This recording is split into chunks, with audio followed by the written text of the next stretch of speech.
Она што исто беше во фокусот на нашето внимание беше трошењето на народните пари од страна на функционерите, значи во овој случај беа министрите, значи одлуката на владата да ги објавува трошоците по однос на трошоци за угостителски услуги, патни трошоци, други трошоци околу телефонските, значи придонесе да јавноста биде сведок на тоа какво се однесуваат функционерите, односно по конкретно министрите во однос на трошење на народните пари. Имаме министри кои што биле многу скромни или многу одговорни во трошењето на државните пари, меѓутоа од друга страна имаме министри кои што расипнички се однесувале со буџетските пари. При ова првите 3 места на министри трошаџи им припаѓаат на оние од редовите на ДУИ, од кои според оние објавените податоци предничи младиот министер за економија Кресник Бектеши, кој што потрошил дури 14.000 евра за 6 месеци или му доаѓа околу 2.500 евра, што у никој случај не може да се оправдат. Другите министри исто делот овие се тука некаде блиско. За да профункционира заробените институции и да се врати функционирањето на правната држава и владењето на правото, што подразбира одговорност за трошење на народните пари,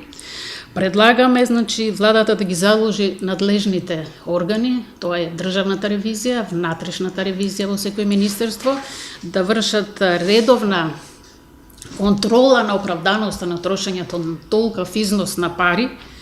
и да дадат отчетност за потрошеното, а доколку потрошат нерационално тие пари да се вратат. Бараме да се политичка одговорност за министрите кои расипнички се однесуваат со парите на граѓаните и бидејќи тие немаат повеќе капацитет ни кредибилитет да вршат така висока функција. Да се донесе посебен акт со кој ќе се пропишат критериуми и ограничувања за трошење на државни пари за угостителски услуги, телефонски услуги, патување во странство и она што изненадува или шокира е што иако им се плати, земат дневници за патување во странство, самите тие функционери поднесуваат извештај дека трошеле пари за угостителски услуги во странство, што е апсолутно неприфатливо и мислам дека е тоа неодговорно и од друга страна злоупотреба на она што ми е доверено. Драстично да се намали бројот на службени лица кои имаат право на така наречена репрезентација, бидејќи сега знаеме дека секој троши и пијат за ова. Да се препорача на јавните предпријатија и локалната самоуправа исто така да ги ограничат средствата за овие намени, бидејќи доколку ги погледнеме ревизорските извештаи во овие предпријатија, во јавните предпријатија, посебно овие профитабилните, и во локалната самоуправа ќе се добие истата слика. Значи, расипничко, ненаменско, неодговорно трошење на буџетските пари за угостителски услуги, односно за лични потреби. Ваквата практика мислиме дека е последица на тоа што остана неказниост она што се правеше во претходните 10 години,